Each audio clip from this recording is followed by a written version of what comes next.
예수님께서 공생애라고 하는 30세에 이제 구원사역을 시작하신 그 시점에 첫 번째 하셨던 일은 바로 성전 청결입니다. 성전에 가셔 예배하는 자들의 모습을 보시면서 이건 아니다 싶으셨어요. 예배하는 자들 가운데서 그들이 가지고 있는 형식은 있었지만 내용은 다 죽어 냄새나는 그런 형태의 예배. 돈을 바꾸는데 혈안이 되어 있고 자기의 자리 다툼에 서로 눈치를 보고 있고 그리고 자기의 직분을 더욱더 다른 사람들에게 힘으로 과시하는 그 장소, 그것이 예배의 장소가 되어버린 겁니다. 예수님께서 그 모든 장면을 바라보시면서 성전의 그 성전교회 앞에 있는 모든 상들을 뒤엎으시면서 회개하라 말씀하시고 천국이 가까웠다 하신 다음에 이렇게 말씀하세요. 만인이 모여 기도하는 아버지의 집을 너희는 강도의 구렬로 만들었도다 하시는 이 말씀을 하신 거예요. 그 많이 모여있던 사람들이 이 젊은 총각 33살의 예수님, 30살의 예수님의 그 모습 앞에서 그 소리 내는 소리 앞에서 아무도 거부할 수 없고 거절할 수 없고 거기서 함부로 얘기할 수 없는 그 권위를 가지고 예수님께서 말씀하십니다. 사실이었거든요. 예배가 무엇인가 잘못되고 있었거든요. 그리고 나서 이제 예수님께서 8개월 동안 예루살렘 지역에서 기적을 나타내 보입니다. 저 청년 누구야? 라고 하는 질문 가운데 서로가 대답하기를 저 청년이 기적을 나타내셨네. 저 청년이 앞을 못 보는 사람을 눈뜨게 하셨네. 라고 서로가 서로에게 증언하는 그러한 기간이 8개월 동안 있게 돼요. 그리고 나서 다시 예수님께서 당신의 고향이었던 나사렛에 가보았더니 형편이 녹록지가 않아요.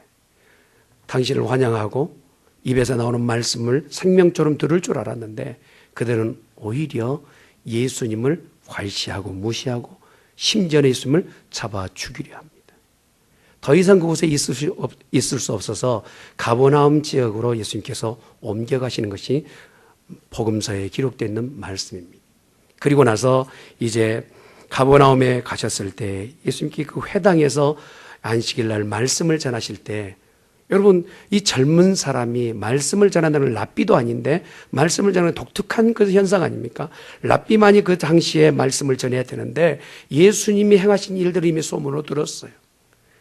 이 사람이 지금 행하는 걸 보니까 그냥 범인은 아닌 거예요. 일반 총각은 아니에요. 나사렛에 그냥 자란 시골뜨기가 아닌 거예요. 우리가 볼 때는 시골뜨기 같아 보이는데 분명히 그 안에 하나님의 영이 가득한 사람으로 보이는 거예요. 그래서 그곳에 모여있는 모든 사람들이 예수님의 설교를 듣습니다. 그의 가르치심이 바리새인들의 가르침과 다르고 권위 있는 것이 얼마나 권위 있는지 그 안에 말씀을 듣는데 앞에 하나님이 서서 말씀하시는 것 같은 그런 느낌을 받는 거예요. 그래서 모두가 은혜 충만할 때 그곳에 귀신 들렸던 사람이 버럭 일어서는 거예요. 예배 장소에서 누군가 갑자기 벌떡 일어났어요. 그리고 나서 예수님에게 그냥 큰 소리로 버럭버럭 소리를 내는데 얘기하는 것이 겁니다. 당신이 하나님의 사람인데 벌써 이렇게 오셔서 나를 괴롭게 하십니까? 라고 얘기해요. 이 사람은 동네가 다 아는 귀신 들린 사람이었어요. 예배 현장에서 이랬을 때 난처하죠. 여러분 제가 설교하고 있는데 갑자기 누군가 일어서 가지고 막 무슨 말을 한다면 얼마나 당황스럽겠어요. 그럴 상황이었어요. 그런데 예수님께서 그를 잠재우시고 그 안에 있는 귀신을 명하여 그게 떠나가게끔 명령하실 때 주위 있는 사람들이 그 되어진 모든 일을 보면서도 놀라는 겁니다. 귀신에게 명령하여 떠나가는 이 일들이 그냥 되어진 일은 아니고 하나님으로부터 능력받지 않으면 이런 일이 불가능한 사실을 알고 있었기 때문에 모든 사람이 깜짝 놀랐어요. 그리고 안식일임에도 불구하고 병든 자를 낫게 하는 이 일에 있어서 누구도 이건 범죄입니다 할 수 없는 것이 기적을 눈앞에서 보고 오히려 그들은 큰 기쁨을 얻은 겁니다.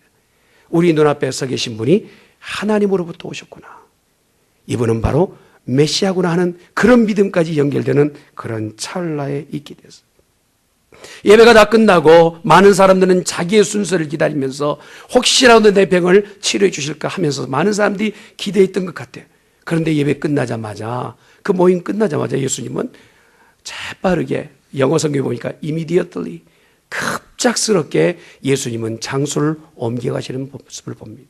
보통 유대인들은 예배 이후에 우리 친교부가 음식을 준비하고 오늘 정식 식사가 아주 걸게 나옵니다. 할렐루야.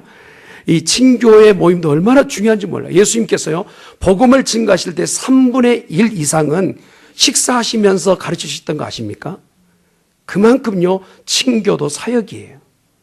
한번 따라합시다. 다 먹고 살자고 하는 일입니다. 하나님의 말씀을 증거하실 때 예수님께서 3분의 1 이상은 친교의 모임도 함께 하셨는데, 이제 설교 위에 모든 사람이 기대하고 있었을 그 터에 예수님이 온 데가 안 되었고, 사람들은 예수님을 찾는 거예요. 그 청년 어디 갔는데? 그분 어디 가셨느냐?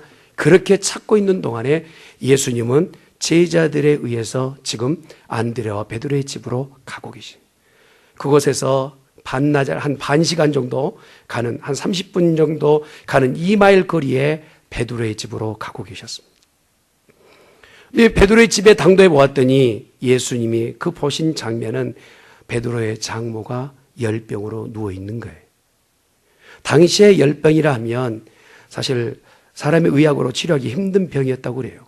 열병도 3가지 종류의 병이 있는데, 우리가 보는 것처럼 보통 열병에 보면 그 연병이라고 얘기하는 그런 형태의 병이 있지 않습니까? 그런 병을 가지고 있는 그런 병이 있는가 하면, 또 이것을 파상열병이라고 얘기하고, 그리고 또 이제 간열염병이라고 하는 장티푸스에 걸려 있는 병일 수도 있고, 한 가지 더 의학자들이 얘기하는데, 이게 얘기하는 숲속에 있는 학생 모기가 전파하는 말라리아에 걸려 있을 수도 있다라고 하는 그런 3종류의 열병을 얘기를 해요. 근데 영국에 있는 아주 권위 있는 신학자가 얘기하는 버클레이가 이렇게 얘기해요. 3번째 말라리아가 아마 확실할 것이다 라고. 그가 황달기가 있고 아주 급하게 열이 많고 정말 지금 당장에 치료하지 않을 정도로 통증을 호소한 것 보니까 그런 열병에 걸려 있지 않겠는가라는 생각을 해요. 그런데 오늘 예수님의 제자의 가족에 대해서 그렇게 많이 소개하지 않은데, 예수님의 베드로의 어떤 장모에 대해서 얘기하고 있는 이 장면을 보면서 예수님 자기 자신의 가족에 대해서도 설명을 할 때 주변적으로 저 멀찍이에서 형제가 바라보고 있다든지, 예수님의 어머니도 마리아가 멀찍이서 그렇게 바라보는 그런 장면으로 많이 묘사하고 있는데, 오늘 보니까 예수님께서 직접 만나 베드로의 장모에 대한 것을 소개하고 있는 것을 다른 복음서에서도 기록한 것을 볼 수 있습니다. 그래서 그냥 넘어가지 않을 중요한 위치에 베드로의 장모가 있는 것이에요. 우리가 이 모습을 보면서 무엇을 오늘 말씀을 보아야 되느냐, 한번 말씀을 통하여 지혜를 얻는 귀한 시간이 되어지시길 예수님 축원합니다. 당시의 유대의 관습에는 장모와 사위가 같이 사는 것은 익숙치 않아요. 그런 문화가 아닙니다. 대략적으로 이제 지금 이 상황에 대해서 얘기하기를 이걸 명확하게 설명을 다 내어놓지 않아서 어떤 분은 그렇게 얘기를 해요. 베드로의 장모가 일찍이 남편을 여의고 외동딸을 키우다가 이제 시집을 보냈는데 의지할 대상이 없어서 지금 베드로의 집에 와서 살았을 것이다 라고 하는 추측도 있고, 그렇지 않으면 이제 열병이 가중되어서 어떻게 해서든 좀 치료받기 위해서 예수님에 대해서 소문을 들었는데, 아니 이 부근에 오셨다고 해서 또 치료 좀 받았으면 하는 마음으로 베드로의 집에 와 있을 수도 있고. 근데 한 가지 더 이제 얘기하는 것은 정말 금지옥엽처럼 딸을 키웠는데 사위가, 그것도 이제 그 사돈되는 그 사위하고 그 동생이 자기들은 사람을 낚는 어부가 된다고 자생업을 다 던져놓고 그렇게 밖으로 놔두는 모습을 보니까 그것 때문에 너무 고통스러워서 오늘 이 사위를 만류하고 그렇게 하지 말라고 조금 무엇인가 야단치러 왔을 수도 있다. 여러분, 이런 상황 가운데서 대략은 좀 유추가 되지 않습니까? 예. 그런데 이런 가운데 여하튼 간에 베드로의 장모가 열병에 걸려 지금 누워있는 이 장면을 볼 때 누구도 치료할 수 없는 그런 상황이 있게 돼요. 예수님께서 베드로의 장모를 바라보시면서 예수님 이전에 말씀하신 네 믿음대로 될지어다, 이런 말씀, 이런 방구하지 않으시고 그냥 그 베드로의 장모를 일으켜 세우세요. 그리고 어드베라 하나 때문에 두통이 다 사라진 것처럼 언제 아팠나는 듯이 이 베드로의 장모가 그 자리에서 훌 털고 일어나게 됩니다. 그 주위에 있었던 많은 사람들이 그 광경을 보면서 그렇지 않아도 회당에서 귀신을 내어 쫓는 이 일 때문에도 많은 사람들이 놀랐는데, 실제적으로 지금 여기에 열병 가운데서 치료받지 못하고 있었던 이 여인이 그 자리에서 자리를 털고 일어나는 장면을 보면서 그들이 공의 일으키게 하는 거예요. 저는 하나님의 사람이라는 거예요. 여러분, 예수를 믿으실 때 누구라고 믿으십니까? 예수님을 믿으실 때 나는 누구로 지금 영접하여 믿고 있습니까? 예수님은 하나님이십니다. 예수님은 천지 만물을 지으신 그분이세요. 그래서 그 예수님은 오늘 질병 가운데 있었던 이는 아이고 좀 이것은 병이 노후하다, 나는 조금 더 예를 써봐야 되겠다, 이러한 말씀이 아니라 더 질병이 중하든지 그렇지 않든지 간에 하나님이신 예수님 앞에서는 어떠한 질병에서든지 노임받게끔 명하실 수 있는 전능하신 분인 줄 믿습니다. 그가 오늘 이 말씀을 통하여 하시고자 하신 것은 뭡니까? 예수님이 누구라고 너는 믿느냐는 거예요. 회당에 모였던 그 많은 사람들이 모였을 때 예수를 네 마음속에 누구라고 믿느냐, 이것을 오늘 질문하고 있는 것입니다. 더러운 귀신에 들려서 인생을 정말 바등바등 살았던 그 인생이 하루아침에 그 귀신에서 노임받는 것은 예수님을 만나자마자 그의 인생이 바뀌게 되었다는 것입니다. 오늘 읽었던 말씀 가운데서 우리 하나님께서 그 상황을 말씀하시는데, 마가복음 1장 23절에 기록된 말씀을 한번 보도록 합니다. 같이 보십시다. 시작. 그들이 가버나움에 들어가니라. 예수께서 곧 안식일에 회당에 들어가. 자, 장소가 가버나움이라고 말씀하시고 23절 말씀 보세요. 마침 그들이 회당에 더러운 귀신 들린 사람이 있어 소리질러 이르되, 24절, 나사렛 예수여, 우리가 당신과 무슨 상관이 있나이까? 우리를 멸하러 왔나이까? 나는 당신이 누구인 줄 아노니 하나님의 거룩한 전이. 이 세상에 수도 없는 많은 사람들이요, 예수님이 누구인 줄 모르고 살아요. 그러나 성경은 오늘 분명히 얘기합니다. 사탄도 마귀도 귀신도 예수는 누군 줄 알아요. 세상이 다 아는 일을 우리는 모르고 있다면, 또한 믿노라면서도 세상과 동일하게 예수님이 누구인 줄을 알지 못하고 있다면 이보다 더 불행한 인생이 없다는 사실이. 오늘 사단은 분명히 얘기합니다. 귀신 들렸던 자가 얘기합니다. 예수님은 하나님으로부터 온 자라는 거예요. 그리고 하나님이시라는 거예요. 아멘. 이 말씀을 믿는 복된 성도가 되기를 주님의 이름으로 축원합니다. 또한 오늘 읽었던 말씀 가운데 34절입니까? 34절의 말씀을 한번 봤으면 좋겠는데요. 시작.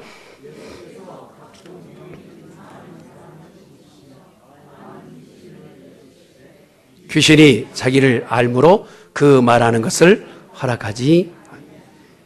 예수님이 누구이신가 질문을 여러 명이 던졌지만 실제적으로 경험했던 사람들의 그 삶 가운데서 예수님이 이런 분이야 라고 얘기했을 때 그들은 먼저 달려가 예수님을 경험하기를 원해요.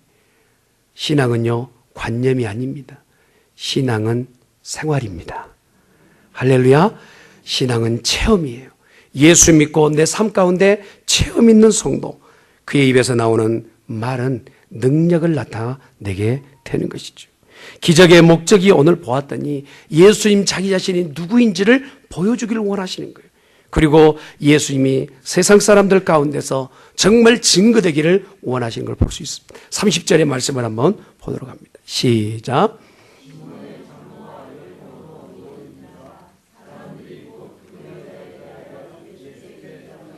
자, 이게 질문사항이 여기 있어요. 베드로의 장모를 지금 치료하게끔 와 계시는 그곳에 베드로가 문의하거나 베드로의 동생인 안드레가 문의하거나 그 옆에 있던 제자들이 베드로의 장모가 이렇게 편찮으십니다 라고 조금 치료해 주십시오 라고 요청하는 게 아니라 어떻게 얘기합니까? 사람들이라고 얘기해요. 사람들이. 그곳에 있었던 이미 회당 가운데서 복음을 들었던 사람이었을 수도 있고 예수님을 쫓아왔던 사람일 수도 있고 지금 제자들은 아닌 것은 분명합니다. 사람들이 예수님께 말씀하는, 예수님 이 장모, 베드로의 장모를 낫게 해주십시오 라고 얘기하는 거예요. 이미 그들 가운데 예수님을 전능하신 하나님의 아들로 믿고 있는 부분을 볼 수 있습니다. 사랑하는 성도 여러분, 이 땅에 우리가 예수님을 믿는다는 건 참 복된 일이에요. 맞습니까? 한번 따라합시다. 나는 복 있는 사람입니다. 진짜입니까? 예, 표정을 보니까 그래요. 복 있는 사람. 다른 사람보다 가진 것은 없지만 나는 복 있는 사람이다 말할 수 있는 것은 예수 믿고 있기 때문에 그렇습니다. 예수 믿고 있기 때문에.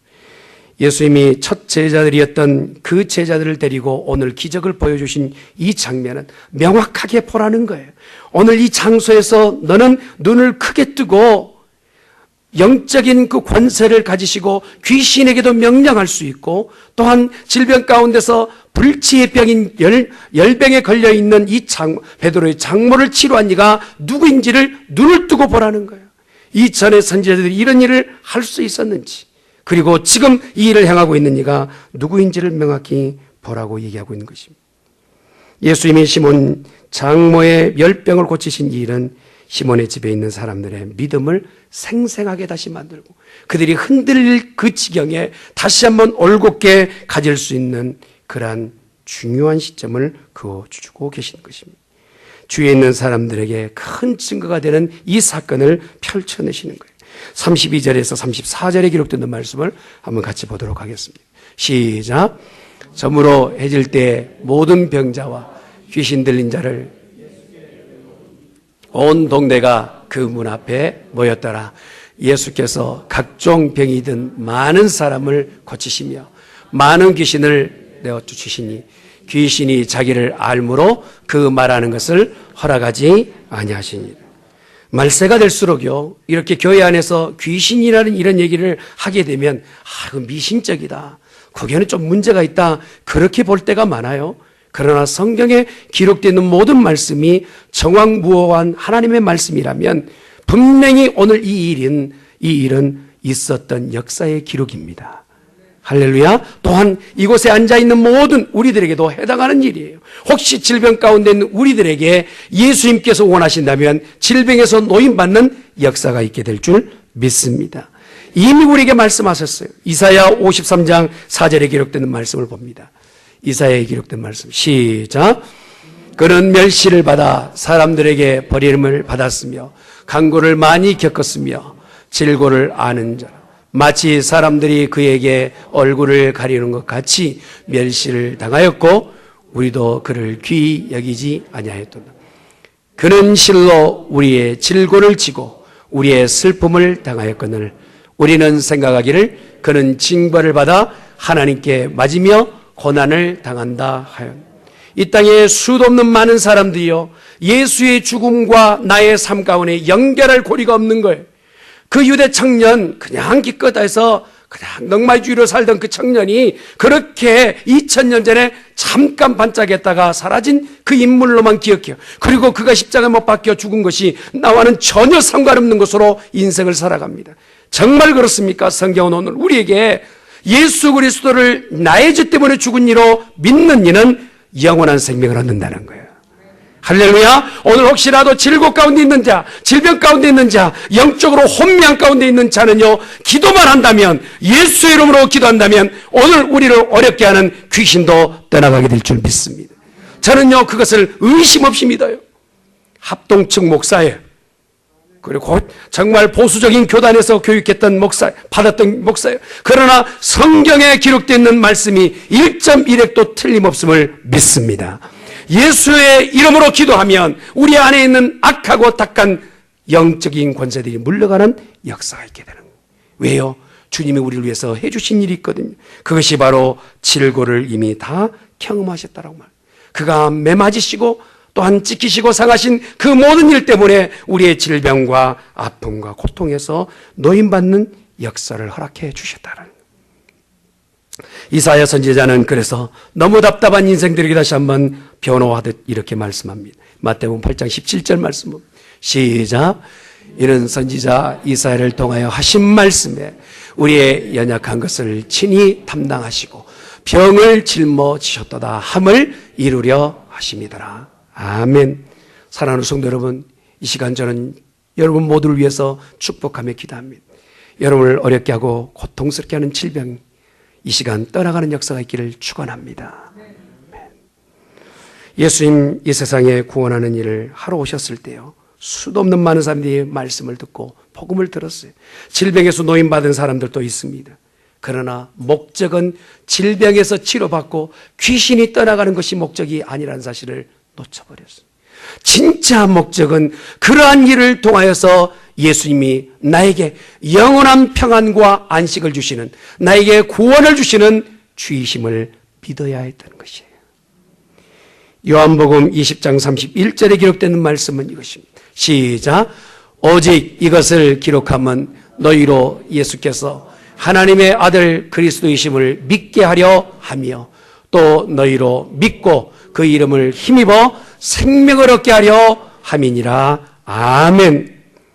우리 눈앞에 예수를 믿다가 기적을 보기도 하죠. 그러나 그 기적이 목적이 아니라 영원한 생명을 얻는 것, 예수 믿고 구원 얻는 것이 오늘 우리를 향하신 주의 뜻인 줄 믿습니다. 이곳에 앉아있는 성도들이요, 혹시 직장을 잃고 넘어져 있는 상태가 있고 인생의 실패 가운데 넘어져 있는 성도가 있고 혹시 정말 슬픔의 큰 자락에 놓여 있는 성도가 있다면 이 시간 여러분의 마음의 문을 열어 예수님을 초청하시길 바랍니다. 여러분의 인생에 주님은 개입하실 것입니다. 그리고 여러분을 만나 주실 줄 믿습니다. 일터에 예수님을 초청하세요. 실패한 자리에서, 아픔의 자리에서, 고통의 자리에서 예수님을 초청하십시오. 그러면 그 열린 문으로 우리 주님 들어오셔서 우리를 통치하시고 다스리시고 자유를 허락하여 주실 줄 믿습니다. 아멘. 이사야 61장 3절에 기록된 말씀을 같이 봅니다. 시작. 무릇 시온에서 슬퍼하는 자에게 화관을 주어 그 죄를 대신하여 그 슬픔을 대신하며 찬송의 옷으로 그 근심을 대신하시고 그들이 의의 나무 곧 여호와께서 심으신 그 영광을 나타낼지라. 일걸음을 받게 하려 하심이라. 아멘.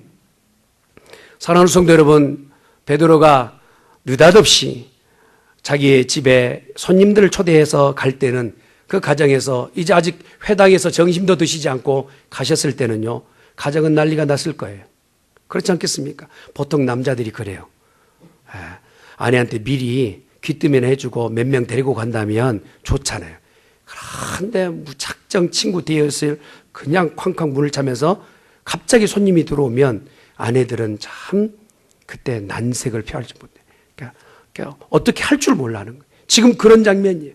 베드로의 장모의 집에 자기 친구들과 함께 집에 그냥 들어와 있는 이 상태에 베드로가 지금 앞으로 되어질 일에 대해서 정확하게 알 수 없는 상황이 있게 되었을 때 여러분 집 안에 모셔야 되니 부담이에요. 노모는 지금 병들어 있지. 가정에 음식할 만한 사람이 정말 없지. 그랬을 때 이렇게 받아들여야 되나 할 수 있겠지만 오늘 성경에 예수님을 집으로 모셔 드린 것이 인생의 최고의 복이었던 것을 소개하고 있습니다. 사랑하는 성도 여러분, 예수님을 우리의 집으로 모시는 복이 있기를 주님으로 축원합니다. 30절 말씀을 다시 한번 봅니다. 시작. 시몬의 장모가 열병으로 누워 있는지라 사람들이 곧 그 여자에 대하여 예수께 내 아내 예수님을 모시고 우리 집에 예수님을 모신다는 것은 큰 복인데 왜 그것이 큰 복이냐면 문제가 해결되기 때문에 그래요. 예수님이 우리 집에 들어오시면 문제는 해결됩니다. 한번 따라합시다. 예수님이 우리 집에 오시면 문제가 해결됩니다. 이 땅에 문제 없는 인생이 어디 있을까요? 문제와 더불어 산다고 해도 과언이 아닌 세대에 우리가 살고 있어요. 어디를 가도 문제뿐입니다. 그래서 어떤 젊은이가요, 직장생활에 지쳐서 도저히 더 이상 직장생활을 못하겠다고 놀만 빈센트 피오 목사님한테 찾아왔어요. 목사님, 내가 직장에 가서 봤더니 정말 문제가 이만저만이 아닙니다. 어디를 봐도 문제투성입니다. 어디 문제없는 직장 좀 소개해 주십시오. 했더니 목사님이 잠잠히 계시다가 내 차에 오르소 하고 차를 태웠어요. 바로 직장 소개해 주시게요? 내가 소개해 줄게. 차 타고 붕 갑니다. 뉴욕 외곽으로 쭉 가더니 아니 이런 좀 외진 곳에 직장이 있습니까? 그런데 한참 더 갔어요. 한참 더 가다가 멈춰섰던 곳이 공동묘지입니다. 공동묘지 앞에 서서 이렇게 얘기합니다. 이곳에만 문제가 없다네. 살아가는 나날 동안 문제없는 인생이 어디 있겠어요. 그래서 우리는 마음 아파하기도 하고 걱정하기도 하고 염려. 베드로의 가장 큰 문제는 뭐느냐? 본인의 장모의 열병이 가장 큰 문제였어요. 오늘 예수님이 그 가정에 들어가셨을 때 그 문제는 해결되어진 줄 믿습니다. 어느 분은요, 교회가 문제예요, 문제예요 얘기합니다. 여러분, 교회가 문제라고 말하기 전에 우리 교회에 예수님이 주인 되시게끔 기도하시길 바랍니다. 가정이 문제예요, 문제라고 말하기 전에 예수님이 이 가정의 호주가 되게끔 위하여 기도하시길 바랍니다. 직장이 문제예요, 문제예요 라고 말하기 전에 그 직장의 CEO가 예수님이 될 수 있게끔 기도하는 저와 여러분 되시길 예수님이 축원합니다. 넌 크리스찬과 신앙인과의 큰 차이는 무엇입니까? 오늘 그 문제의 해결자를 모시고 사느냐, 모시고 살지 않느냐예요. 오늘 저와 여러분은요, 문제 안에 살지만 문제 해결자와 함께 살고 있어요. 아멘. 제 말이 좀 이해되시죠? 예. 넌 크리스찬과 우리와 다른 점은요, 문제 속에 살지만 그들의 문제와 우리가 다른 것은 문제 해결자가 내 곁에 계세요. 그분은 하나님이신 예수 그리스도세요.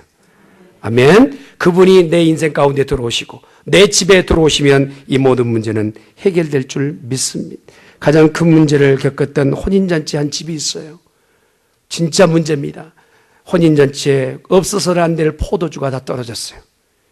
모든 사람, 아는 사람은 사색이 됐어요. 그곳에 혼자만이 그렇게 문제를 알고도 당황하지 않았던 한 사람이 있어요. 그 사람이 바로 예수님의 어머니였던 마리아입니다. 왜 그렇습니까? 이 문제 해결자가 예수님이라는 사실을 알고 있었기 때문입니다. 당황스러운 환경이었고 여건이었지만 예수님이 곁에 계시니 문제는 더 이상 문제가 되지 않는다라고 믿고 있었던 거예요.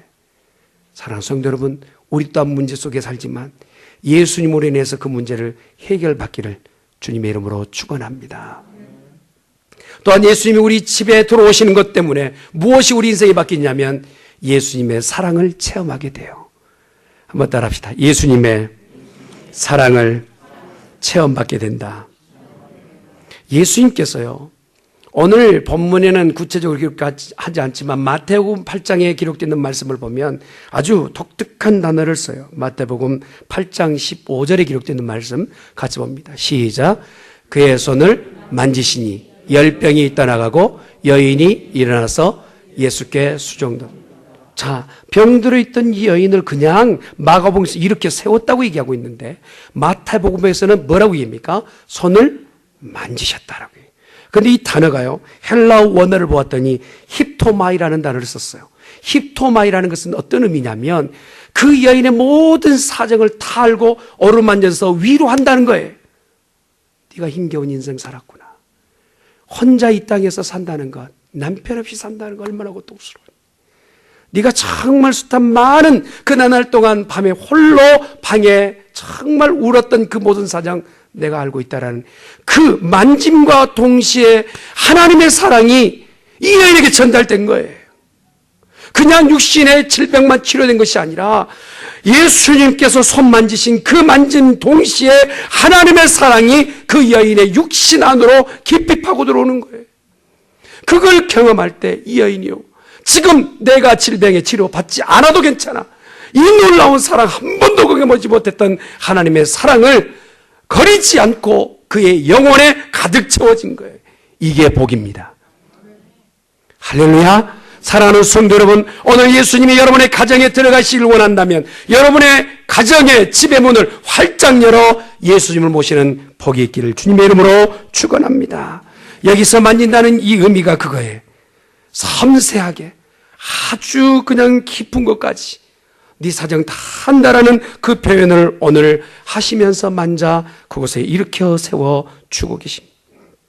어디가 아픈지, 어디가 힘겨웠던지, 그냥 네 육신은 육신의 아픔뿐만 아니라 마음에 어떤 상처가 나 있는지까지 아시는 주님, 그분이 바로 오늘 베드로의 집에 방문하셨던 겁니다.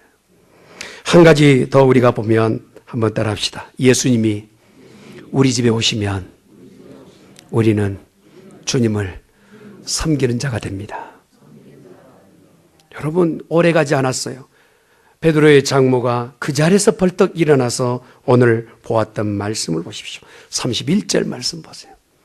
자, 15절 말씀 시작. 그의 손을 만지시니 열병이 떠나가고 여인이 일어나서 예수께 수종 들더라. 그 자리에서 바로 수종. 예수님이 지금 음식도 드시지 않고 이곳에 오셔서 이 여인의 손을 잡아주시자 일어났어요. 그리고 나서 기대치도 않았던, 생각지도 않았던 육신의 그 질병에서 노임받고 나서 할 수 있었던 건 뭘까요? 여러분, 무엇을 할 수 있었을까요? 예수님, 나를 치료해주시니 감사합니다. 정말 제가 지성스럽게 쑥을 키웠는데 이 쑥떡 좀 드셔보십시오. 오늘 반찬이 뭐가 나올지 모르지만 정말 진수성찬을 차려 예수님을 공개하지 않았겠어요? 오늘 수종 들었던 이 의미는요, 어디까지 가느냐면 누가복음에 기록되는 23장 55절 말씀에 기록되는 부분을 보십시다. 시작. 갈릴리에서 예수와 함께 그 무덤과 그의 시체를 어떻게 두었는지를, 여러분, 갈릴리와 예루살렘은요 종일 걸어도 하루 이상을 걸어야 되는 길입니다. 그런데 예수님께서 고난당하시고 죽으시고 그 죽음의 그 무덤에 갇혀 있을 때에 그곳 가운데 찾아와서 예수님의 그 죽음을 슬퍼하며 부활에 대한 마지막 증거를 받았던 여인 중에 베드로의 장모가 끼어 있었다는 사명자로 바뀐 거예요. 할렐루야. 사랑하는 성도 여러분, 문제 가운데 있지만 그 문제 해결자이신 예수님을 내 집에 모셔 드린 것 때문에 그 인생이 바뀌었던 것처럼 저와 여러분 사명자가 되시기를 주님의 이름으로 축원합니다. 평생 예수 믿어도 내가 전도해내지 못했던 사람이라면 오늘 읽었던 말씀에 34절의 말씀입니까? 읽었던 말씀 보면 그 집에 모든 사람들이 모여들었던 그 말씀을 깨달아 알길 바랍니다. 여러분, 한 전도사님이요, 설교를, 그 교회 목사님이 정말 설교를 잘하시고 유명해서 몇 달을 준비해가지고 설교상에 딱 올랐어요. 잘 준비해서 올랐어요. 그러고 나서 설교를 딱 진행하려고 딱 보니까 이 설교문이 잘 안 보이는 거예요. 긴장해가지고. 그러고 나서 뻥나무에 올라갈 사람이 누굽니까? 근데 이 주어가 니고데모로 나온 거예요. 니고데모가 이제 뽕나무에 올라가서 그렇게 이제 예수님을 만나려고 준비하고 있었는데 진행하다 보니까 깜짝 이 안에서 놀란 거예요. 그런데 이제 어떻게 이것을 풀어갈까 하다가 이렇게 얘기합니다. 니고데모가 보니까 삭개오가 그것을 지나가서 삭개오가 얘기하는, 아니 내 자리가 그 자리인데 왜 네가 거기 있느냐 하고 니고데모 떨치고 자기가 올라가서 예수님을 만나고 그 집에 삭개오가 그날 예수님을 모셨다라고. 그렇게 마무리를 지었대요. 성경적이진 않아요. 그런데 여러분, 니고데모와 삭개오는 다른 방식으로 예수님을 모셔드렸어요. 자기가 노출돼도 괜찮아요. 자기의 부끄러움도 괜찮아요. 자기가 사람들에게 핀잔당하거나 손가락질의 대상이 돼도 괜찮아요. 오늘 최고의 목적은 주님이 우리 집에 오시는 거였어요. 그랬더니 예수님께서 그 삭개오의 마음을 아시고 그의 집에 가시겠다 약속하시고 오늘 내가 네 집에 유하여야 하리라 하셨어요.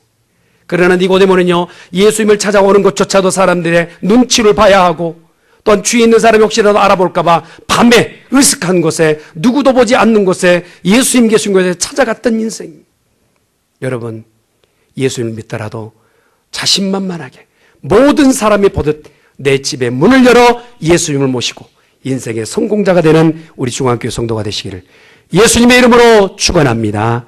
아멘.